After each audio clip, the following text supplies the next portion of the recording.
Shubho Sandhya, my friends. Hoping I am audible and visible.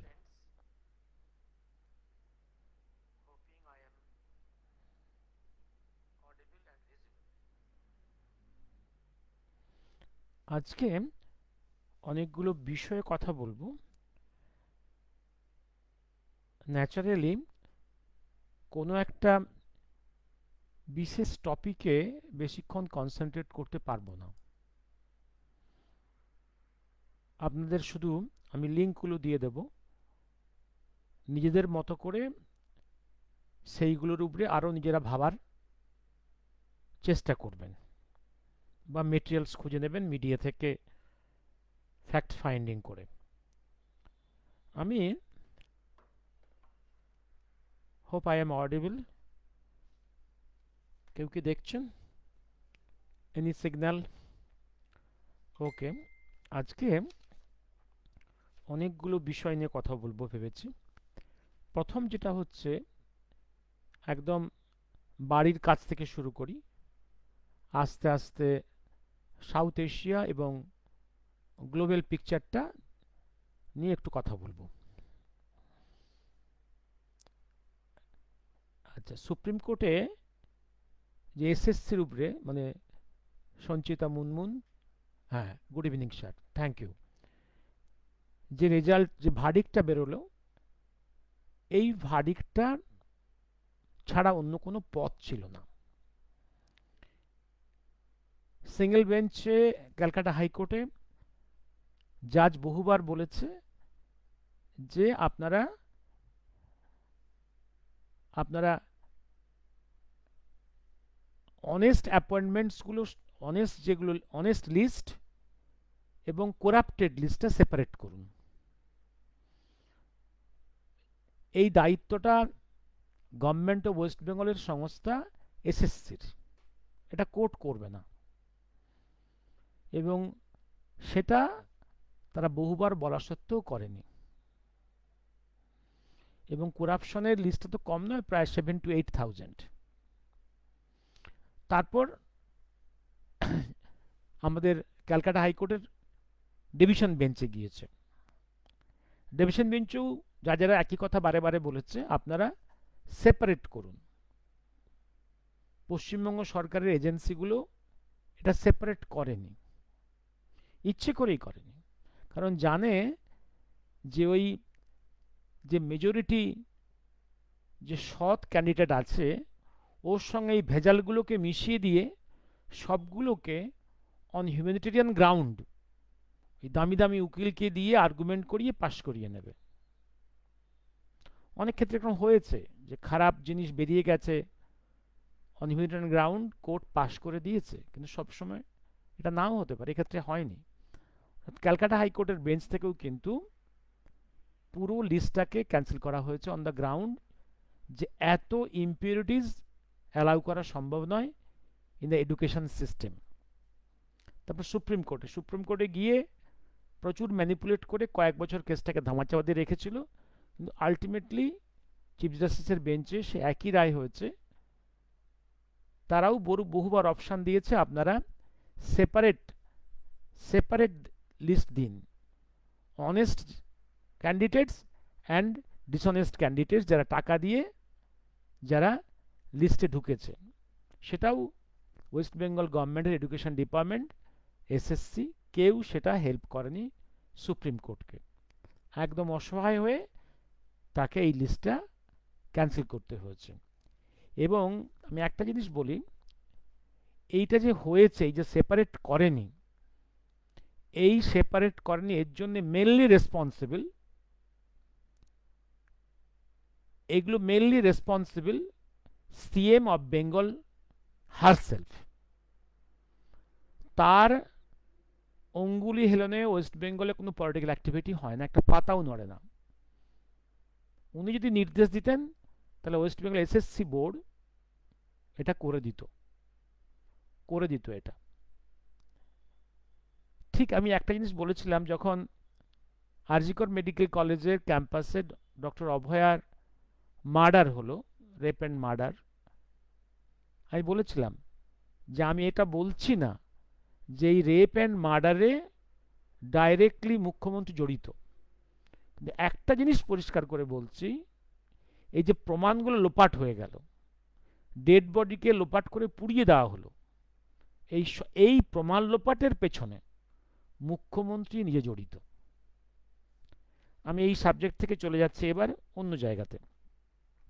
আরেকটা খুব headline হয়েছে সমস্ত কাগজে, এবং এবং আমার এই যে ওয়েস্ট বেঙ্গলের গভর্নমেন্টের রাজনৈতিক দলের এই যে শিক্ষাক্ষেত্রে এই যে অরাজকতা, নৈরাজ্য, নোংরামি, এর বিরুদ্ধে আমাদের সবারই প্রতিবাদ করা উচিত। এবার তারপরে আসছি এই যে ইউএসএ ট্যারিফ নিয়ে, কারণ ট্যারিফ, হ্যাঁ, আমরা we welcomed the re-election of Donald Trump the White house.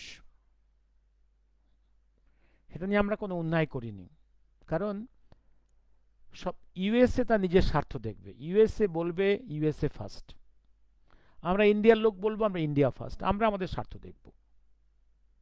সে মনে করেছে তার, কারণ একটা জিনিস মনে রাখতে হবে যে ইউএসএ ওই দেখতে বাইর থেকে mightiest country, wealthiest country, but মনে রাখতে হবে ইউএসএ অ্যাজ গভর্নমেন্ট, তাদের individuals, companies and corporate sectors are very moneyed, very wealthy, but government হচ্ছে সব থেকে ঋণী, ভেরি ইনডেপ্টেড, প্রচুর টাকা তাদের লোন। চায়না ইউএসএ ট্রেডে ইউএসএ নেগেটিভ সাইড, ঠিক ইন্ডিয়া ইউএসএ ট্রেডে ইউএসএ নেগেটিভ সাইড, কারণ ইন্ডিয়া থেকে, চায়না থেকে ইউএসএ যা ইম্পোর্ট করে এক্সপোর্ট করে কম, অর্থাৎ আমরা সেইখানটা কি চায়না কি India with positive balance in international trade, তাকে এগুলো মেকআপ দিতে হবে। তাই সে এই ট্যারিফগুলো জোগাড়, বিভিন্ন কান্ট্রির সঙ্গে তারা ট্যারিফ এক্সট্রা অ্যাড করছে, কারণ this Trump is a very big businessman, he know business. এবার আসছি, তবুও বলবো ওয়ার্ল্ডের বিভিন্ন কান্ট্রির সঙ্গে যে সে ট্যারিফটা ইম্পোজ করেছে, তার মধ্যে মোরলেস লোয়েস্ট রেট হচ্ছে ইন্ডিয়ার জন্য। In that way India in a better position compare to other countries.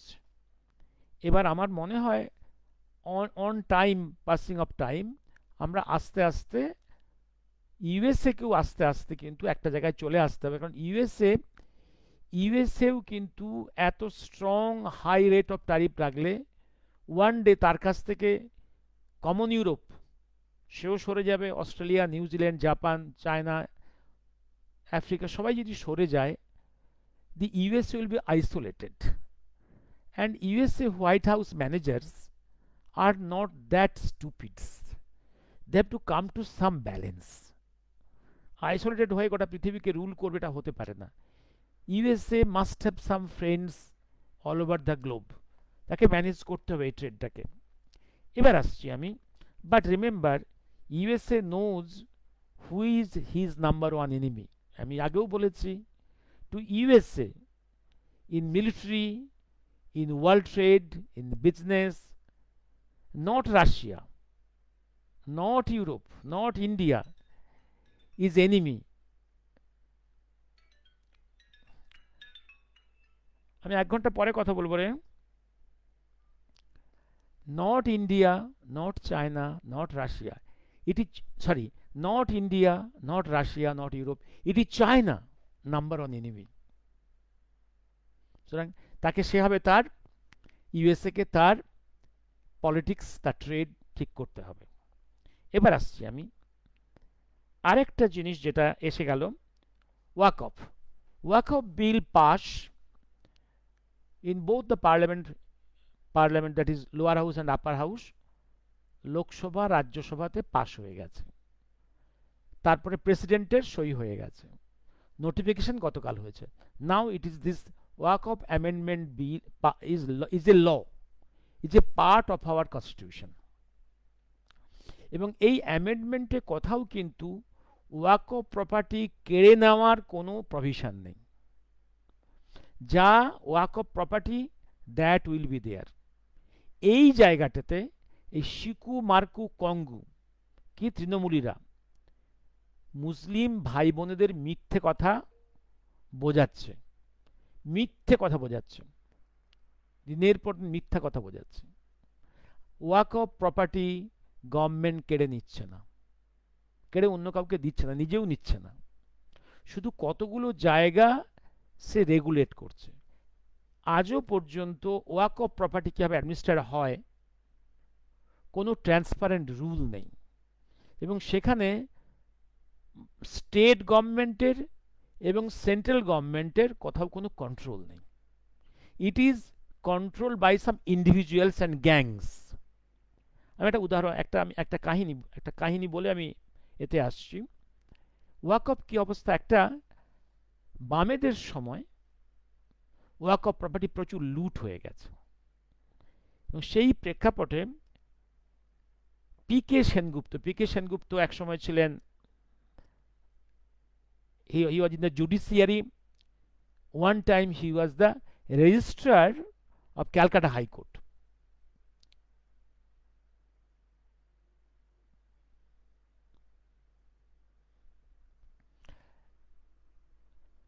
গোটা এবং তাকে এবং সেই জন্যে পি কে সেনগুপ্তকে নিয়ে একটা কমিটি তৈরি হয়েছিল, পি কে ইনভেস্টিগেশন কমিটি। তাতে উনি he tried to list the waqf properties list in West Bengal, এবং দেখিয়েছিলেন কত ওয়াকফ প্রপার্টি, কত মুসলিম ইন্ডিভিজুয়ালস ফ্যামিলিজ মিথ্যেভাবে জালিভাবে জবরদখল করে সেখানে নিজেদের প্রপার্টি কায়েম করেছে, হসপিটাল বা স্কুল বানিয়েছে এবং নিজেরা ইনকাম করছে। এবং এই সত্য কথাটা প্রকাশ করার জন্যে সেই পি কে সেনগুপ্তকে, কারণ তারপরে তার ডিউ ছিল হাইকোর্টের জাজের post, judgeship. He was denied their promotion, কারণ সত্যি কথা তিনি বলেছিলেন। এই পি কে সেনগুপ্তকে আমার জানার প্রধান কারণ হচ্ছে জাস্টিস মুখার্জি কমিশনে এই P K Sengupta was the first secretary. Naturally 5 বছরের একদম যোগাযোগের জন্যে এই জিনিসগুলো আমি জেনেছি। সারা ভারতবর্ষে ওয়াকফ প্রপার্টি এরম করে কিছু ইন্ডিভিজুয়াল, কিছু ধনী মুসলিম এনজয় করে গায়ের জোরে, পলিটিক্যাল শক্তির জোরে। এবার আসছি আমি কিরকম, এবং ওয়াকফ আগের যে ওয়াকফ, ব্রিটিশ যুগের ওয়াকফ আইন, নেহরুর সময় ওয়াকফ আইন, তারপর মনমোহন সিংয়ের ওয়াকফ আইন, আস্তে আস্তে ওয়াকফ বোর্ডগুলোকে অনেক বেশি পাওয়ার দেওয়া হচ্ছে। কীরকম পাওয়ার হচ্ছে এরকম, যাকে বলে ওয়াকফ প্রপার্টি বাই ইউজ। কীরকম ইউজ, ধরুন আপনার বংশে একটা মন্দির কমপ্লেক্স আছে যেটা 2000-2500 বছরের পুরনো, মানে মোহাম্মদের জন্মের 1000 বছর আগেকার। সেখানে রেগুলার মন্দিরের পুজো আর্চা হয়। ওয়াকফ বোর্ড একসময় লোকেল এসে বলল যে এটা আমাদের property. By that statement it will be converted to a waqf property, you can not go to the court. এইভাবে প্রচুর জায়গা কেরাল, সাউথ ইন্ডিয়া দখল করেছে ওরা, এবং তারও পরে আছে। এবং এই যে প্রপার্টিগুলোর যে ইনকাম কিভাবে ম্যানেজড হয় এর কোনো ট্রান্সপারেন্ট রুল ছিল না। এই অ্যামেন্ডমেন্ট বিলে এই ট্রান্সপারেন্ট ধারাগুলো আনা হয়েছে, এবং এইগুলো ডিএম পর্যায়ের লোকেরা এগুলো দেখবে, এবং এগুলো সব টেবলড হবে ইন দ্য নেট, একদম ট্রান্সপারেন্টলি কম্পিউটারাইজড হবে। অর্থাৎ ইন্ডিয়ার যে কোনো প্রান্তে দেখে একজন লোক ওয়াকফ প্রপার্টি কোথায় কি আছে এগুলো বুঝতে পারবে। হ্যাঁ সঞ্চিতা, এই তো প্রশ্ন, ওয়াকফ বোর্ড থাকবে কেন ভারতবর্ষে? তো আরেকটা প্রশ্ন, এটা প্রশ্ন, থাকবে কেন? ওয়াকফ বোর্ড তো মুসলিম কান্ট্রিতে নেই। Waqf board is not in the Muslim countries, then why this in a secular country like India?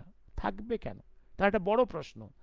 এই এই এবং এবং এবং ওয়াকফ বোর্ড কোনো সম্পত্তির উপরে কোনো দখলদারি করতে গেলে তার যে আসল মালিকের কোর্টে যাওয়ার অধিকারটা আছে, যে অধিকারটাকে ছিল না। এইখানেই এই সিকু মাকু কঙ্গুগুলো আর ইসলামিস্ট ফান্ডামেন্টালিস্ট গ্রুপগুলো পাবলিককে খেপাচ্ছে যেন এই ওয়াকফের প্রপার্টি গভর্নমেন্ট কেড়ে নিচ্ছে। হ্যাঁ, এবং একটা জিনিস আমি বহুদিন থেকে বলছিলাম, টিএমসিপি ক্রাইসিস দেখলেই পশ্চিম বাংলায় রায়ট লাগাবে। দেখুন কি হয়েছে, যখন সিএ যখন রুল পাস্ট হলো in supreme in parliament both houses, যখন ল হয়ে গেল, তার এগেনস্টে এই সিকুমাকু কঙ্গু টিএমসিপি সবাই চিৎকার করতে শুরু করলো যে দেশের মুসলমানদের তাড়িয়ে দেওয়া হবে। ভাবুন, সে সময় এই বঙ্গে, ওয়েস্ট বেঙ্গলে ট্রেনে বাসে আগুন লাগিয়েছে লুঙ্গি পরা লোকেরা, সামনে পুলিশ দাঁড়িয়ে একটা ফায়ারিং করেনি, লাঠিচার্জ করেনি, এবং বিহারের কয়েকটা অংশে ট্রেন পুড়েছে এই লুঙ্গি পরা লোকেদের দিয়ে। কোনো কোনো পুলিশ লাঠিচার্জ করার সাহস পায়নি, ফায়ারিং করেনি। আজকেও তাই ঘটল। এই যে ওয়াকফ প্রপার্টি অ্যামেন্ডমেন্ট বিল পাস পরে যখন আইন হয়ে গেছে, আজকে মুর্শিদাবাদ এবং নদিয়ার মতো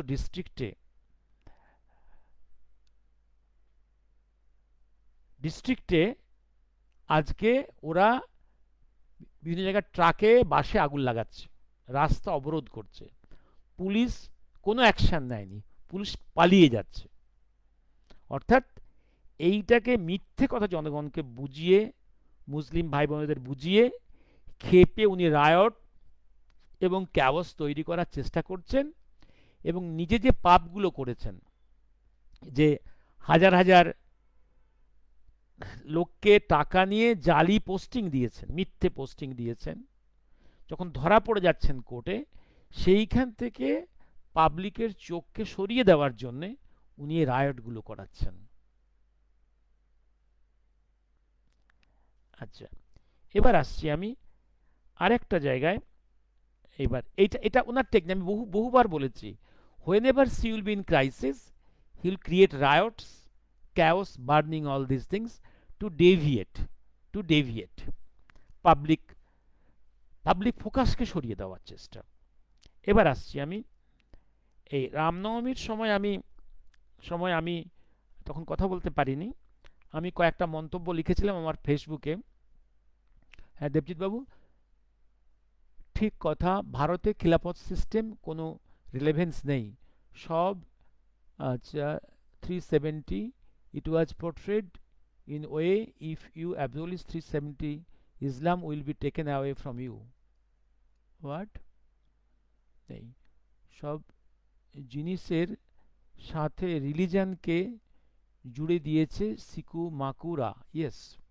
এবার আসছি আমি 2000, আমি আমি তখন ওই হ্যাঁ যে বলছিলাম যেটা, আমি আমি আমার ফেসবুকে কতগুলো কমেন্ট করেছিলাম এই যখন রাম নবমী মুভমেন্টগুলো, যখন প্রসেশনগুলো চলছে আমাদের দিন কয়েক আগে, যখন রামনবমী পালন করলাম গোটা ভারতবর্ষে এবং ওয়েস্ট বেঙ্গলে, কিছু লোকের আপত্তি ছিল, কারণ তাদের ভাষায় রাম বহিরাগত।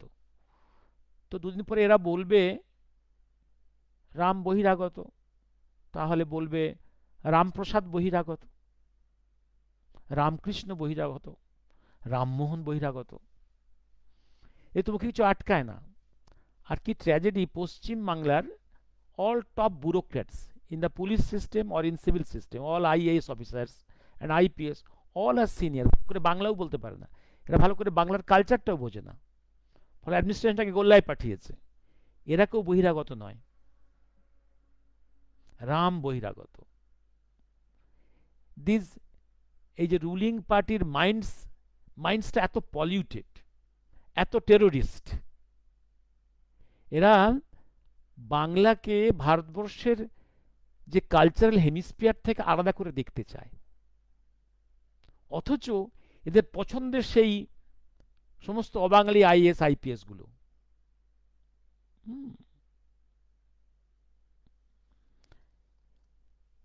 যেগুলো সব থেকে করাপ্টেড, রাম বহিরাগত আর আব্রাহিম, হ্যাঁ এরাই ঠিকই অশোক। এবার আসছি, আমি আর একটা জিনিস নোট দিয়েছিলাম, যে একটা কনফিউশন আছে।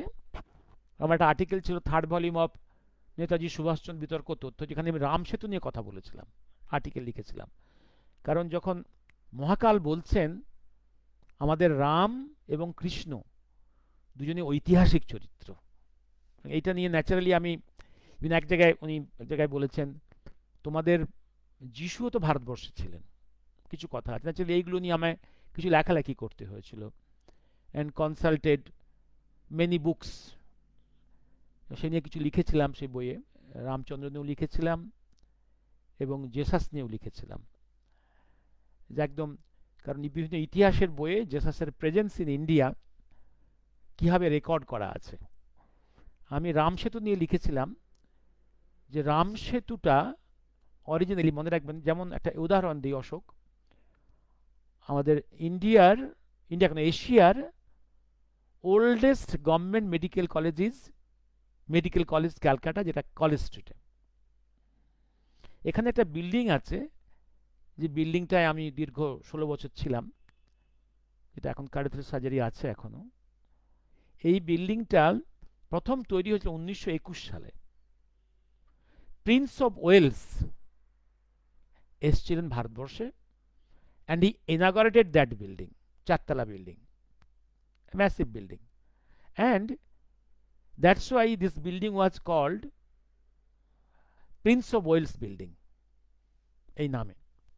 এবার 21 সাল থেকে যখন 47-এ ট্রান্সফার অফ পাওয়ার হলো, 50-এর দিকে এসে এই প্রিন্স অফ ওয়েলসের নামটা পাল্টে হয়ে গেল ডেভিড হেয়ার, বিখ্যাত ইউরোপিয়ান শিক্ষাবিদ, তিনি ভারতবর্ষের পশ্চিম বঙ্গদেশের শিক্ষা ব্যবস্থা একটা বড় কন্ট্রিবিউট করেছিলেন, ডেভিড হেয়ার। এই ডেভিড হেয়ারের এর নাম এখন ডেভিড হেয়ার ব্লক, ডিএইচবি, যারা কেউ মেডিকেল কলেজে গিয়েছেন বা জানেন। এরম করে পৃথিবীর বিভিন্ন দেশের বিশাল বিশাল বড় বড় বিল্ডিং বা কনস্ট্রাকশনের নাম চেঞ্জ হয়। আমারও সেই কথাটাই ছিল, কারণ এই রাম সেতুকে, যেটা রাম সেতু বলছি আমরা, এটা একসময় ইউরোপের যখন কন্ট্রোল ছিল সাউথ এশিয়ার উপরে, এরা বলতো অ্যাডামস ব্রিজ, কারণ অ্যাডামস সাহেব একজন ইউরোপিয়ান, এটাকে মেজারমেন্ট দিয়েছিল, তার নামে এটা হয়েছিল Adams bridge. In all British and English literature this is described as Adams bridge, basically Ram সেতু। এবার দেখো, এই রাম সেতুর উপরে অনেক কাজ আছে। রাম সেতুর উপরে ম্যাড্রাস হাইকোর্টে এবং সুপ্রিম কোর্টে অনেক কেস হয়েছে, কারণ ইউপিএ গভর্নমেন্ট এসে এই রাম সেতুকে ভেঙে তছনছ করার একটা প্ল্যান করেছিল, একটা নেভিগেশন লাইন করার জন্য। তার কারণ ওরা স্থাপত্যকে ধ্বংস করতে চায়। এর এগেনস্টে অনেকে, ইনক্লুডিং সুমেন স্বামী, ম্যাড্রাস কোর্ট, তারপরে সুপ্রিম কোর্টে কেস করেছে। এই সময় কিছু তথ্য বেরিয়ে এসেছিল, এই তথ্যগুলো আমি কম্পাইল করেছিলাম এবং কিছু আর্টিকেলস ইংলিশ মিডিয়াতে এবং বিভিন্ন সায়েন্টিস্টদের আর্টিকেলসগুলো কম্পাইল করেছে আমার এই আর্টিকেলসগুলোতে। ওতে দেখিয়েছি নাসা বলছে এই যে রাম সেতু, এর বয়স সম্ভবত, ওতে নাসা, অরিজিনাল নাসা, যেটা আপনারা এখনো কেউ নেচার এই লাইনটাতে, কালচার, নেচার, এদের বিভিন্ন জায়গায় এরা নাসার এই ডকুমেন্টারিটা মাঝে মাঝে দেখায়। দেখবেন 19.5 lakh years age. Number 2, this is man made. রিজনিংগুলো বলেছে ওরা, যেগুলো আমি বইয়ে লিখেছি। এবার এটা এটা ম্যান মেড, তাহলে মানব সভ্যতা must be more than that. Yes, মানব সভ্যতা ইজ মোর দ্যান দ্যাট। কারণ পৃথিবীর আপনি বয়সটা দেখুন না, এই পৃথিবীতে নেচার এসছে কবে? এই যে উদ্ভিদ জগৎ, প্রাণীর জগৎ অনেক প্রাচীন। সেই প্রেক্ষাপটে 19.5 years is a very short period. এবং বেদিক স্কলার্স অফ জার্মানি, যারা ইন্ডিয়াতে এসে একটা প্রেস কনফারেন্স করেছিল, ওটা আমি কাট করে রেখেছিলাম, ওটা আমি বই ইনকর্পোরেট করেছি। ওরা বলছে যে আমরা বেদকে ডেসিফার করে, আমরা বেদের মধ্যে যেটা লেখা আছে মানব সভ্যতার বয়সের যে পরিমাণটা, that is near about 30 lakh years. এটা হচ্ছে এরা এই পর্যন্ত যেতে পেরেছে। তার আগে কি আছে? যেহেতু বেদে বেদ থেকে ডিসিফার করতে পারছে না, তাই তারা বলছে না।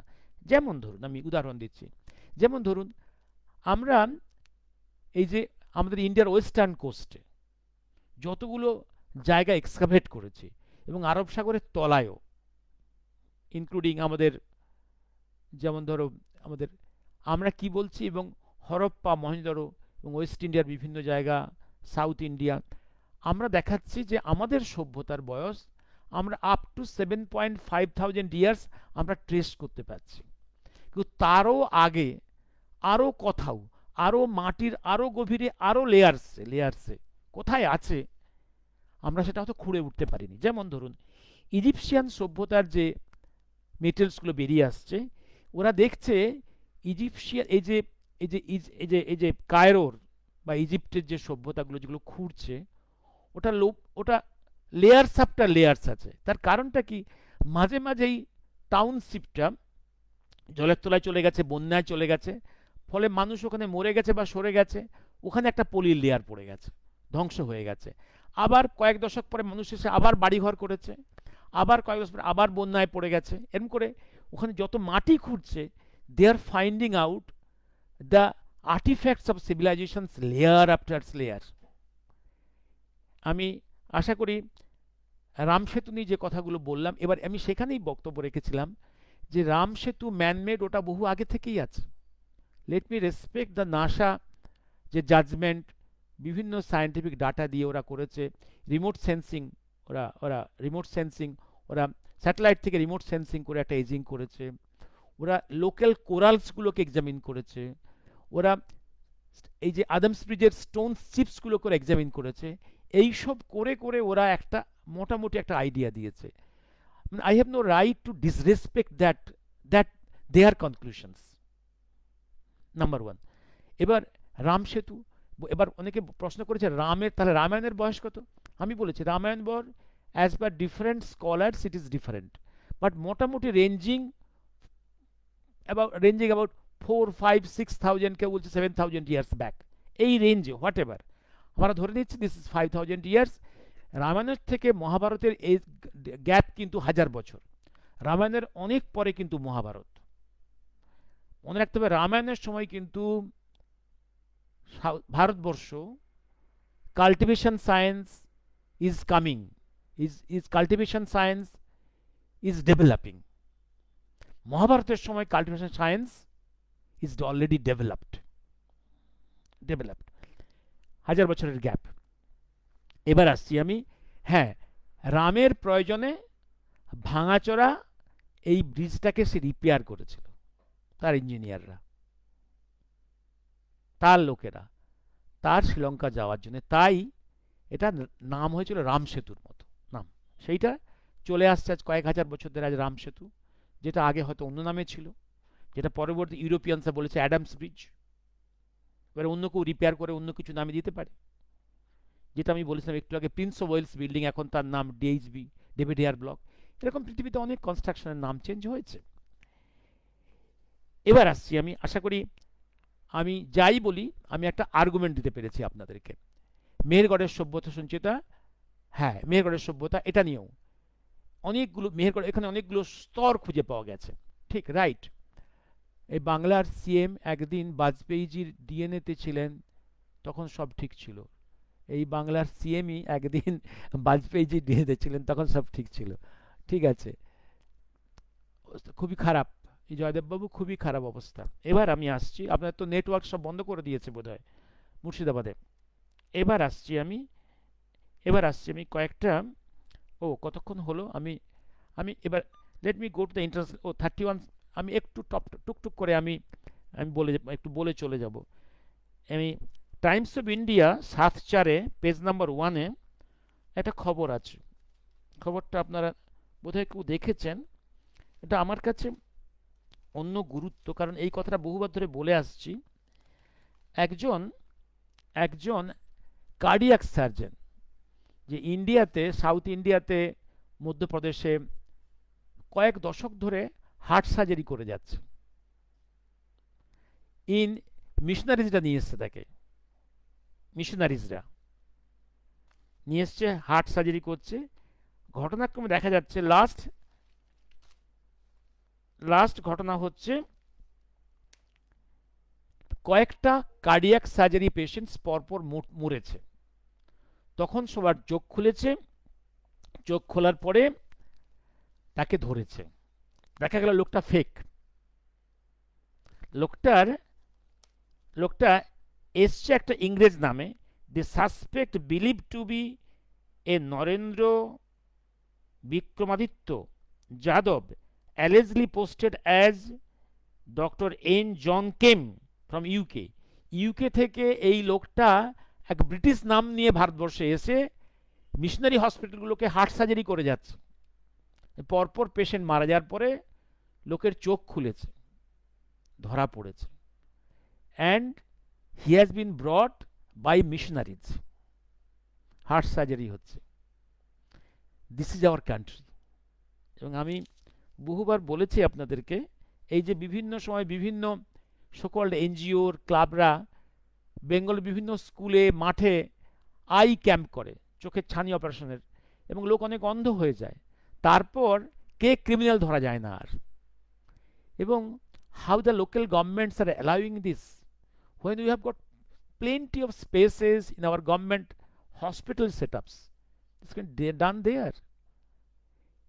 এই যে কিছু কিছু ক্লাব, কিছু কিছু পলিটিক্যাল পার্টি তাদের পার্সোনাল স্বার্থে, পপুলারিটির জন্য, পার্সোনাল ধান্দাবাজির জন্য এগুলো করে।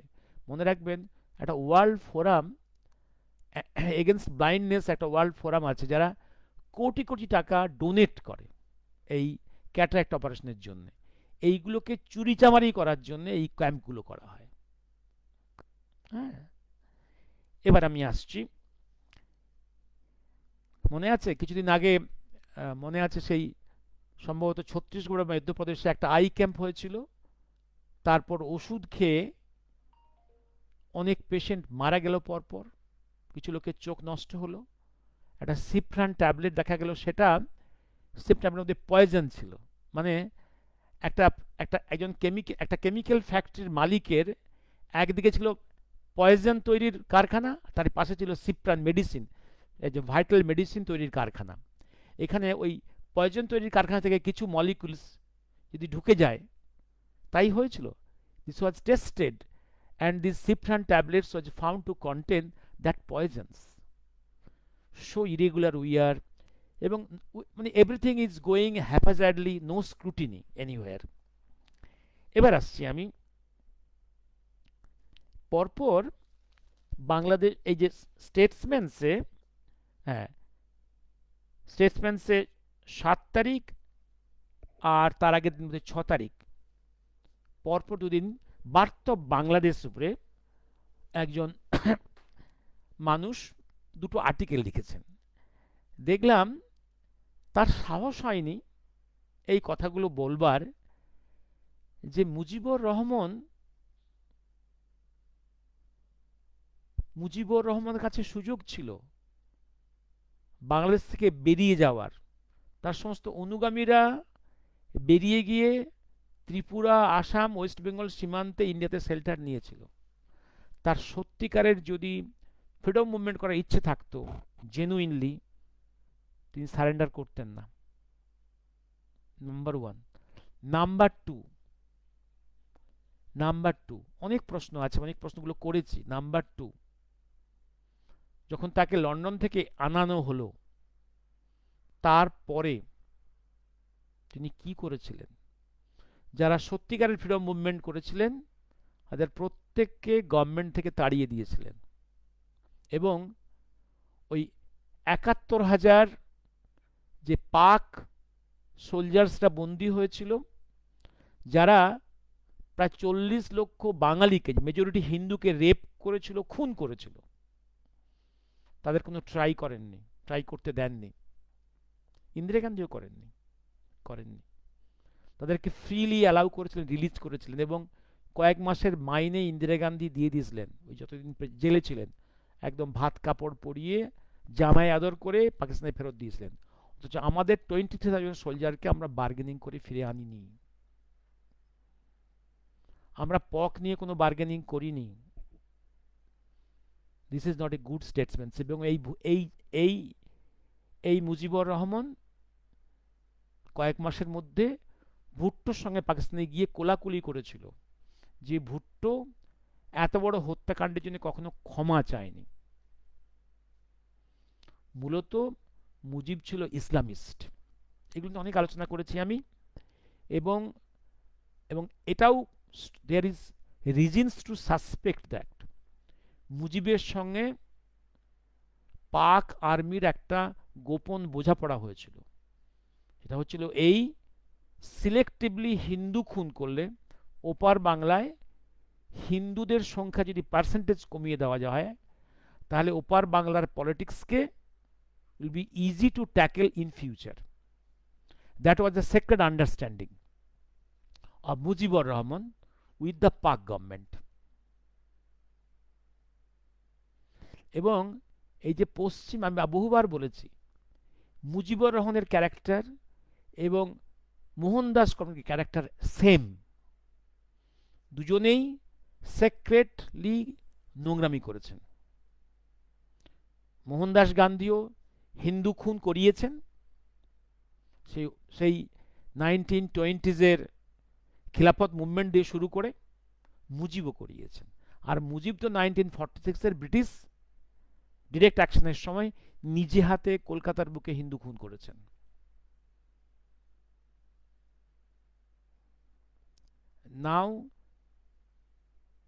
নাও তার কন্যা, তাকে অনেক কিছু কারেক্ট করতে হবে, অনেক খেলা বাকি আছে, অনেক পাপের প্রায়শ্চিত্ত অনেককেই করতে হবে। এবার আসছি আমি এবার আসছি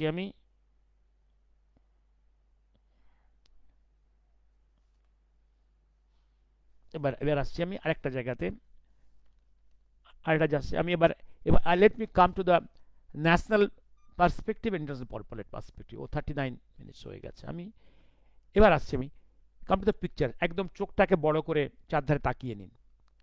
ইন্ডিয়ার কি অবস্থা এখন, আমি একদম তাকিয়ে নিন। জাস্ট উত্তরে আসুন, নেপালে আমি বলছি আবার, নেপালে একদম সোনিয়া গান্ধীর চক্রান্ত, সঙ্গে চায়না কমিউনিস্ট চক্রান্ত, জয়েন্ট চক্রান্তে রাজবাড়িতে হত্যাকাণ্ড হয়েছিল। এবং ওই হত্যাকাণ্ডের ফলে রাজবাড়ি আস্তে আস্তে দুর্বল হয়। কমিউনিস্ট পার্টি অফ নেপাল আস্তে আস্তে গ্রো করে, আস্তে আস্তে রাজার অধিকার চলে যায়, এসে গণতন্ত্র, আর হিন্দু রাষ্ট্র কনভার্টেড হয়ে গেল সেকুলারে। সেই রাষ্ট্রের মানুষ এখন মেজরিটি চাইছে রাজতন্ত্র ফিরে আসুক আর হিন্দু রাষ্ট্র আবার ফিরে আসুক, সে আন্দোলন চলছে। এবার এই নেপালি, মনে রাখবেন, 47 পরে wanted to be a part of India, Bharat. Nehru প্রসেসটা অ্যালাউ করেননি, তার কারণ হিন্দু মেজরিটি একটা জোন ভারতে যদি ঢুকে পড়ে, তাহলে তার পক্ষে পলিটিক্স করতে অসুবিধা হবে। বেসিক্যালি তো Muslim, whole Nehru dynasty is a Uzbek Muslim family হলো। এবার just like they wanted to be, যেটা সিকিম পরবর্তীকালে হলো ইন 75, ইয়েস। আজকে ভুটান, দে আর থিঙ্কিং। এবার আসছি বার্মার দিকে। বার্মা এই মুহূর্তে অলমোস্ট 3টে পার্ট। আমি আবার বলে রাখি, বার্মার জিওগ্রাফিকে ভগবানজি, নেতাজি নিজের হাতের তালুর মতো চেনেন। যেমন বার্মাতে উনি ছিলেন 1944-45, পরবর্তীকালে আমি দেখিয়েছি অ্যাজ বুদ্ধিস্ট মঙ্ক উনি ছিলেন কিছুদিন, আমি ডকুমেন্ট থেকে দেখিয়েছি, ফ্রম এ উইটনেস।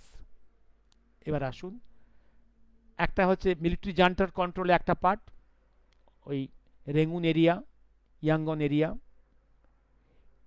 আমাদের আমাদের ইন্ডিয়া বর্ডারিং, আমাদের মণিপুর মণিপুর বর্ডারিং এরিয়াতে কতগুলো জোনস আছে যেগুলো প্র্যাকটিক্যালি ফ্রি জোন, যেখানে এই মিলিটারি জান্টার কোনো কন্ট্রোল নেই, মুক্তাঞ্চলের মতো।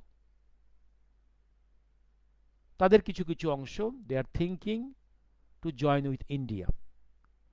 থার্ড, দ্য আরাকান এরিয়া, একটা স্ট্রিপের মতো on the Bay of Bengal side, একদম starting from the opposite eastern boundary of the hilly Chittagong, এটা under control of the Arakan Liberation Army, Arakan Liberation Army, RLA, যারা Buddhist army.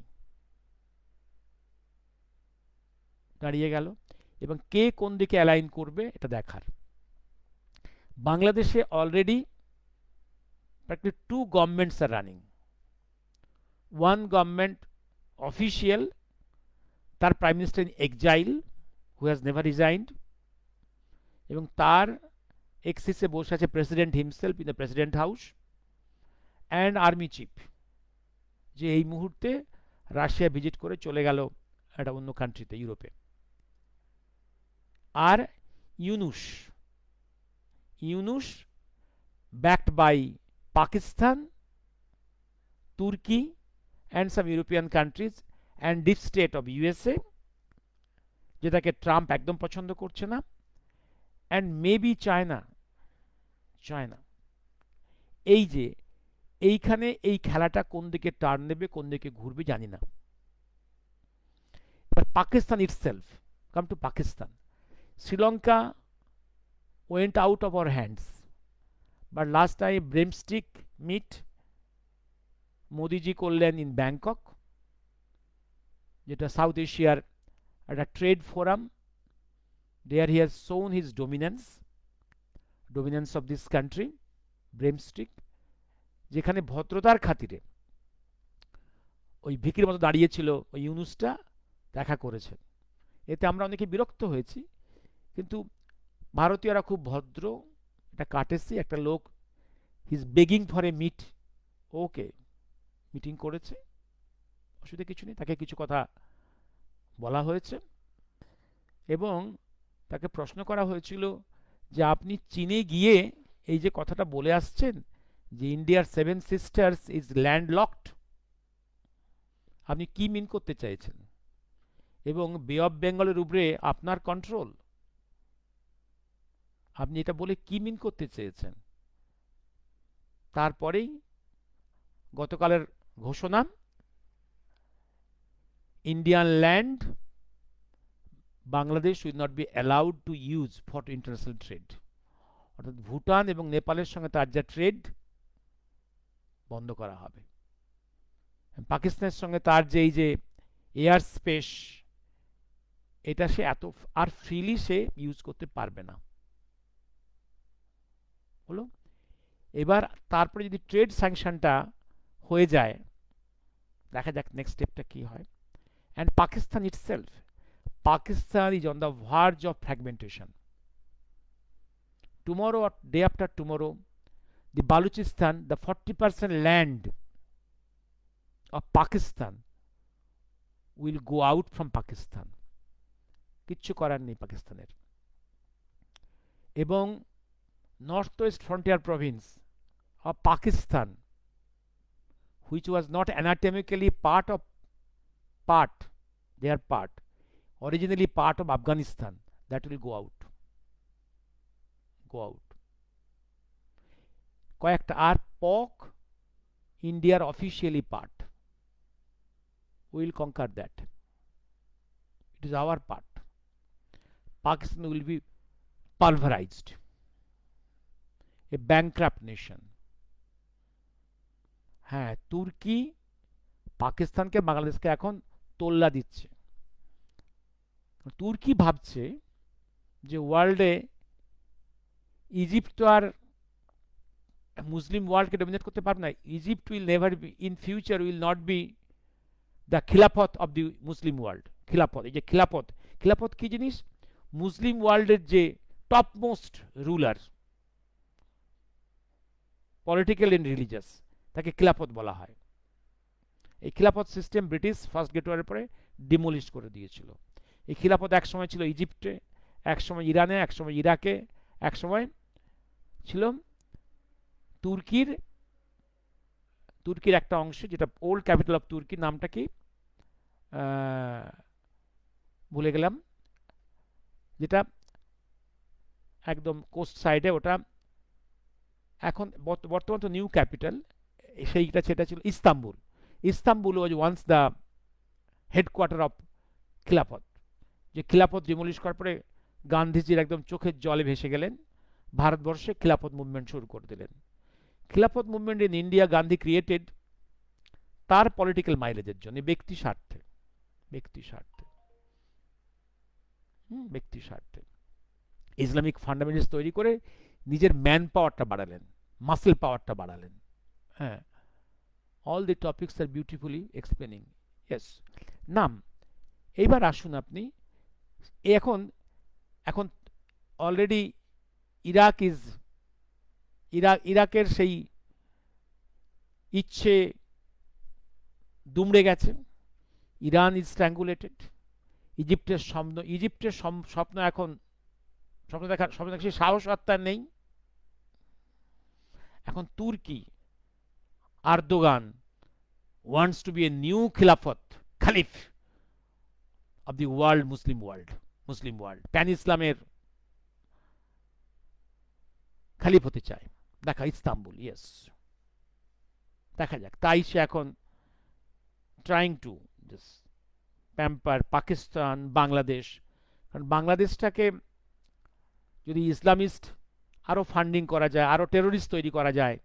আমি বলেছিলাম এক সময় পৃথিবীতে এই মুহূর্তে যত Islamist terrorist in quality, fine production হচ্ছে Pakistan, but in number it is Bangladesh, কারণ তার ম্যান পাওয়ার আছে, প্রচুর ইসলামিস্ট তৈরি করছে। এবং সেইখানে ইসলামিস্ট তৈরি করে ইন্ডিয়াকে যদি ডিস্টেবিলাইজ করা যায়, কারণ ইন্ডিয়া এত বড় এশিয়ার, হোল সাউথ ইস্ট এশিয়া, ধরুন হোল ওয়েস্ট এশিয়া ইসলামাইজড হয়ে গেছে, except Israel, whole Central Asia Islamized, Pakistan, Afghanistan Islamized, Bangladesh, Malaysia all Islamised, Indonesia Islamised, শুধু পড়ে আছে এই ইন্ডিয়া, ভারত। এই ভারতটাকে ইসলামাইজ করতে পারলেই, হিন্দুদের খুন করো, রেপ করো, কনভার্ট করো, এটা করতে পারলেই তাহলে হোল এশিয়া তার কন্ট্রোলে। এই হচ্ছে এখন আর্দোগানের স্বপ্ন। তাই যে মুহূর্তে চলে গেছে ওইদিকে আমাদের বাংলাদেশ আর্মি চিফ রাশিয়া থেকে চলে গেল ইউরোপের একটা কান্ট্রিতে to discuss some their strategies. পাকিস্তানের, বাংলাদেশের মাটিতে যে বাংলাদেশ আর্মি এবং হাসিনা এবং প্রেসিডেন্টের যে অ্যান্টি ফোর্স আর্মির মধ্যে, তারা চলে গেছে স্পেনে। স্পেনে কে পৌঁছে গেছে? স্পেনে সেই conspirators from Bangladesh army, ISI agents, officers from Pakistan, তুর্কি থেকে কিছু এজেন্ট চলে গেছে স্পেনে, গিয়ে বসে চক্রান্ত তৈরি করছে কিভাবে বাংলাদেশে আরো টেরোরিস্ট ফান্ডিং করা যায়, আরো টেরোরিস্ট তৈরি করা যায়, হাউ টু ডিস্টেবিলাইজ ইন্ডিয়া। দেখা যাক এই যে ইকুয়েশন, তাহলে এদিকে একটা ইকুয়েশন, বাংলাদেশের একটা আর্মির গ্রুপ, সঙ্গে পাকিস্তান, চীনের একটা অংশ, ডিপ স্টেট ইন ইউএসএ, তুর্কি, স্পেন, এরা একটা চক্র, they want to destabilize India. আর একটা অংশ আস্তে আস্তে ক্রিস্টালাইজ করে, সেটা হচ্ছে এই India, Israel, USA, and Russia is most likely joining this axis. আবার মনে করিয়ে দিই, 71 বাংলাদেশ মুক্তিযুদ্ধের সময় ইন্ডিয়া's role was pivotal, and behind that the strongest role was by the USSR. সেই ইকুয়েশনটা আবার রিভাইভ করছে কিনা দেখার, কারণ today's Russia of Putin Islam is a threat. China has tackled this. China তার নিজের ওয়েতে মোটামুটি সেন্ট্রাল এশিয়া বর্ডারিং যে জোনসগুলো আছে, মুসলিম মেজরিটি জোনসগুলো আছে, ইসলামকে সে সেখানে মোটামুটি ট্যাকেল করে নিয়েছে। একদম তার নিজের পছন্দ, নিজের অস্ত্র দিয়ে সে ইসলামকে একদম থিতলি দিয়েছে সেখানে। এবং সেখানকার মানুষের আর Islamic way of life maintain করার কোনো কোনো কোনো অধিকার নেই, থেতলে দিয়েছে। কারণ জানে, চীন জানে এদেরকে মাথা তুলতে দিলে চীনের একদিন অস্তিত্বই বিপন্ন হবে। এটা নিয়ে কিন্তু ইন্ডিয়ার কোনো শিকুমাকু কঙ্গুর কোনো বক্তব্য নেই। শুধু ওয়াকফ নিয়ে এত হইচই। কিন্তু রাশিয়া কিন্তু ইসলামিক থ্রেটটাকে এখনো পর্যন্ত পুরোপুরি সামলে উঠতে পারেনি। Two Russia today America is not A threat. Threat is China, potential threat is China and ইসলাম। এটা পুতিন খুব ভালো জানেন। মনে রাখতে হবে, চায়নার সঙ্গে যদিও এখন টেম্পোরারি বন্ধুত্ব, পুতিন জানে যে চায়না সাইবেরিয়ার বিশাল অংশ দাবি করে বসে আছে, and there is a slow infiltration of Chinese into Siberian territory of Russia. It's a big threat. যে জন্যে ভ্লাদিভস্টকের ধারে কাছে ইন্ডিয়াকে একটা গ্রাম দেওয়া হয়েছে, যাতে সেখানে ইন্ডিয়া একটা ভারতীয় সভ্যতাকে সামনে ফ্লাওয়ারিশ করে একটা ভারতীয় ভিলেজ কাম একটা একটা ইন্ডাস্ট্রি বেস অ্যান্ড ভিলেজ তৈরি করে। They want Indian presence of ভারতীয়ানস in that area near Vladivostok. আর বাংলাদেশের মাটিতে চীনের বা আমেরিকার কোন রকম ইনফ্লুয়েন্স বৃদ্ধি এটা রাশিয়া চাইবে না। রাশিয়া চাইবে না। ঠিক যে কারণে 71-এ বাংলাদেশ মুক্তিযুদ্ধের সময় ভারতের সঙ্গে সেই কাজটা করেছিল। রাশিয়া এসছিল ইন্দিরাকে ভালোবেসে নয়, তার জিও স্ট্র্যাটেজিক স্বার্থে। আর ইউএসএসআর কমিউনিস্ট রাশিয়ার জিও স্ট্র্যাটেজিক যে স্বার্থ ছিল, আজকের রাশিয়ার নন কমিউনিস্ট রাশিয়ার জিও স্ট্র্যাটেজিক ইন্টারেস্টের মধ্যে খুব বেশি তফাৎ নেই।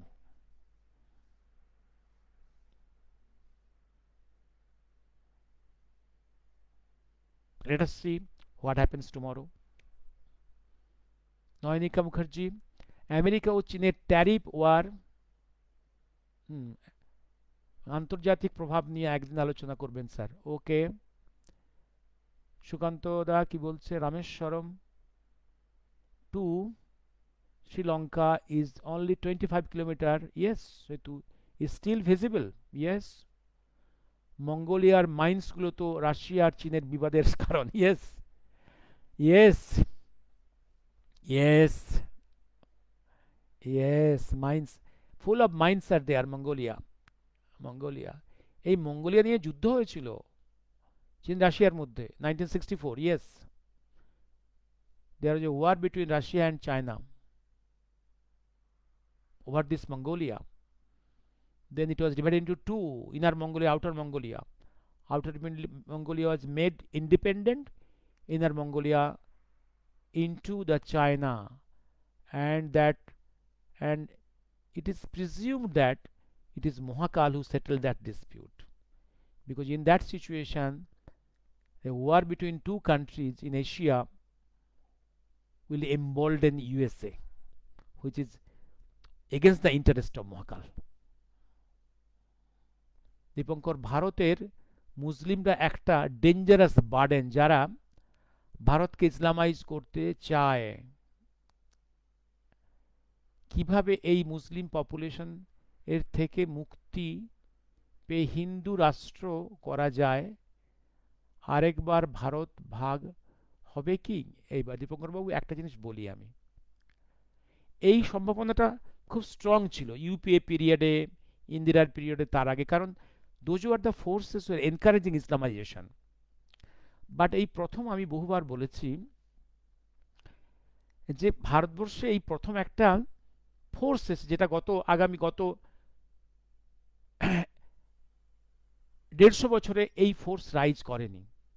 আমি বহুবার বলেছি, Congress was a British made force, Muslim League was a British made force, Communist Party of India was a British supported, though made in Tashkent, but then it was a British British British ব্রিটিশের এজেন্ট ফোর্স হলো, সব British force. But after that ভারতবর্ষে প্রথম একটা Indian soil, ভারতীয় soil থেকে একটা force উঠে এসছে। This is encompassing force, this is a inclusive force, and this Bharat যে বিগ ক্রিস্টাল, একটা বিশাল মিডিয়াতে, মনে রাখবেন ইন্ডিয়ার চারধারে একটা একটা একটা বিশাল, সাউথ এশিয়া একটা মিডিয়া, ফিজিক্সের চিন্তা করেন, একটা হাইলি কনসেন্ট্রেটেড একটা মিডিয়া চিন্তা করুন, একটা বিগ ক্রিস্টাল দিন, দেখবেন পাশাপাশি smaller crystals collide together, they fall on the big crystal. এই মুহূর্তে Pakistan is very fragile, Afghanistan is fragile, sub Himalayan states, Buddhist states or whatever states are very weak. আমাদের ইস্টে Bangladesh, Burma, fragmenting. New crystals are being formed after this fragmentation. Will they remain independent or coalesce, falling on the big crystal? পৃথিবীর ইতিহাসে এরকম করে বড় বড় যেমন empire তৈরি হয়েছে, বড় বড় কান্ট্রি তৈরি হয়েছে, একটা প্রসেসে তৈরি হয়েছে। A big country is born not in a day, not in a decade, it takes decades. ইউএসএর একদিনে তৈরি হয়নি, ইউএসএ একদিনে তৈরি হয়নি, ইউকে একদিনে তৈরি হয়নি, পর পর পর পর আস্তে আস্তে কোলিজ করেছে। দেখেছেন ইংল্যান্ড, তারপরে ওয়েলস ঢুকলো, তারপর স্কটল্যান্ড ঢুকলো, তারপর আয়ারল্যান্ড ঢুকলো, এই করতে করতে তৈরি হয়েছিল। আবার empire fragments depending on what is the central force, how it is controlling the management of the empire. সুতরাং আমি এই মুহূর্তে, এই ভারতবর্ষের যেটা আছে, এইটা এই মুহূর্তে ভেঙে যাওয়ার কোনো চান্স নেই, রাদার আমাদের ল্যান্ডমার্কসটা বৃদ্ধি হওয়ার সম্ভাবনা আছে। আমাদের সাউথ এশিয়ার জিওগ্রাফি ইন্ডিয়াকে কেন্দ্র করে অনেক কিছু পরিবর্তিত হবে, এতে ইন্ডিয়ার ক্ষতির থেকে লাভটাই বেশি হবে। Arindam, Mongolia hides many facets of future geopolitics, geographically, strategically অনেক স্পেশাল ফিচার্স আছে এই দেশটার। ইয়েস দীপঙ্কর বাবু, আমি ওদের কিছু উত্তর দিতে পেরেছি। মঙ্গোলিয়ান মাইন্সগুলো তো রাশিয়া আর চীনের বিবাদের কারণ। ইয়েস, ঠিক তেমনি Manchuria was not originally part of China, Manchuria was not original is not original part of China. Rameswaram, Sri Lanka, yes, Nayanika, America চীনের ট্যারিফ নিয়ে, হ্যাঁ ঠিক আছে সঞ্জয়। তুর্কি থেকে কালাম অতাতুর্ক পাশার আদর্শকে সরিয়ে দিতে চাইছে। আদর্শ দেখুন, থিওরিটিক্যালি সঞ্চিতা, কামাল আতাতুর্ক প্রথম ব্যক্তি যিনি after the first great war declared their constitution as secular among the Muslim country, only country secular by constitution, and he was a secular man, no doubt. But পরবর্তীকালে this country now is a functioning Muslim country, ওই নামেই secular. পৃথিবীর যে প্রায় 55টা মুসলিম country আছে, all are declared constitutionally in writing Muslim country, একমাত্র তুর্কি, but Turkey functionally very aggressive, dangerous Muslim country. Bhutto was hanged, Mujib was murdered due to their mischievous activities. They got, Sukanta দা তুমিও জানো আমিও জানি, মা কালীর কাছে কারো আর মা কালীর ছেলেদের যে খুন করেছে তাদের শাস্তি তো পেতেই হবে। ওখানেও তুর্কি কামাল পাশার অবস্থা মুজিবের মতো করতে চাই, ওখানেও তুর্কিতে কামাল পাশার অবস্থা মুজিবের মতো করতে। কামাল পাশা বহু আগে মারা গেছে তো, বহু আগে মারা গেছে। Istanbul, yes Istanbul. All the topics are beautifully explaining. Abhijit বাবু নমস্কার। আজকে আর বেশিক্ষণ না, বিরক্ত করব না। নেপালের অবস্থা একটা ভালো ভালো না, ইয়েস ভালো না। যদি হিন্দু রাষ্ট্র হতে পারে তাহলে বেঁচে যাবে, নাইলে ও হবে ঈশ্বর জানে। ও তো ওখানে খ্রিস্টানিটি আর ইসলাম ঢুকছে তো, সেই ভয়ে তো ওরা ভয় পেয়ে যাচ্ছে না। Plus corruption in all planes, corruption in all planes.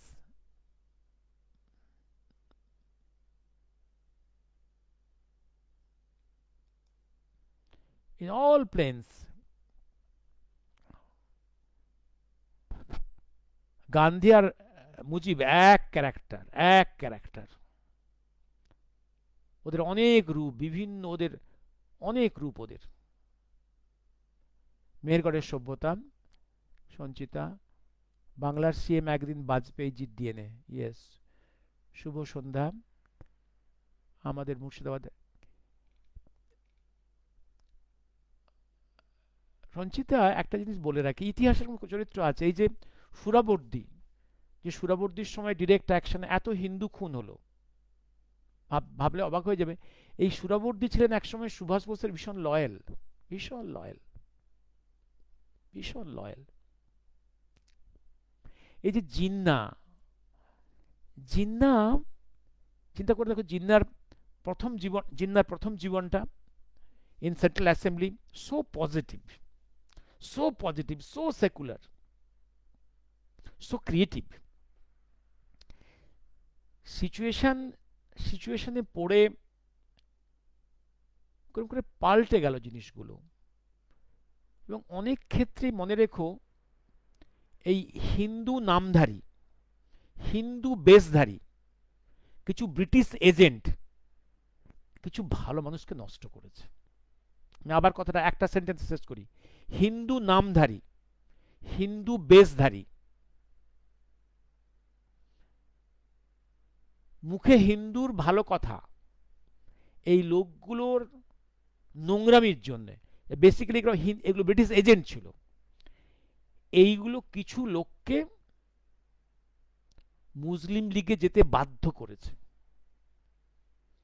British জানতো মুসলিম লীগকে স্ট্রং না করলে ভারতকে ভাগ করা যাবে না। ভারত ভাগের প্রক্রিয়ার ব্রেন হচ্ছে ব্রিটিশের, এক্সিকিউট করিয়েছে মুসলিম লীগকে দিয়ে। কিন্তু সেই পরিবেশটাও তৈরি করানো হয়েছে কিছু হিন্দু নামধারী, হিন্দু বেশধারী কিছু কংগ্রেস নেতাকে দিয়ে, কারণ তারা সব British agent. Gandhi number 1, Nehru number 2। ওদের করা ইনসাল্টের জন্য জিন্না বাধ্য হয়েছিলেন মুসলিম লীগে জয়েন করতে, to take revenge, on Gandhi আর নেহরু।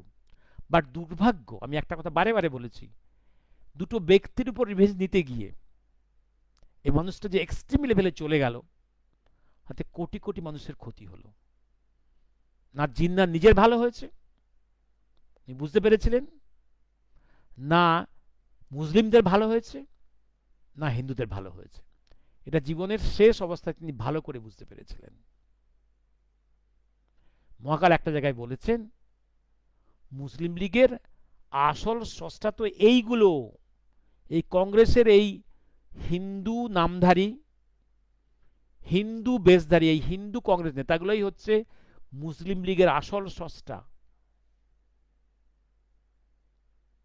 অন্তত মুসলিম লীগকে শক্তিশালী করিয়েছে। কারণ জিন্না মুসলিম জয়েন করার আগে মুসলিম লীগের কোনো পলিটিক্যাল স্ট্রেংথই ছিল না। নেহরু গান্ধী বারে বারে জিন্নাকে অপমান ব্যক্তিগতভাবে না করলে জিন্নাহ মুসলিম লীগে জয়েন করতেন না। সেই অর্থে আমি বারে বারে বলি, ভারত বিভাগের জন্য জিন্নাহ দায়ী নিঃসন্দেহে, তার থেকে বড় বেশি দায়ী নেহেরু আর গান্ধী। ব্রিটিশ তো সবার পেছনে খেলা করেছে, ব্রিটিশ সবার পেছনে মুসলিম লীগকেও খেলিয়েছে, এই কংগ্রেসের এই এই হিন্দু এজেন্টগুলোকেও খেলিয়েছে। এই কথাটা ক্লিয়ার। পলিটিক্সের এই পলিটিক্সের এই যে গোপন চরম সত্যিটা বোঝার চেষ্টা করুন, গোপন চরম সত্যিটা। পাকিস্তান সৃষ্টির মূল নায়ক এই গান্ধী, নেহেরু, হিন্দু নামধারী ইসলামিস্টেরা। এরা ইসলামিস্ট, এদের ডিএনএতে এরা ডিএনএতে ইসলামিস্ট, শুধু গোপন চক্রান্তে নয়।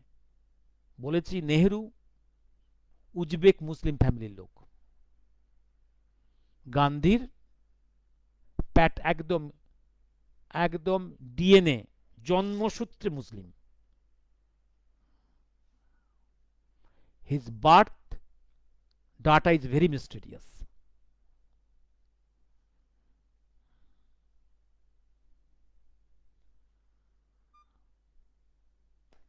1 ঘন্টা হয়ে গেছে।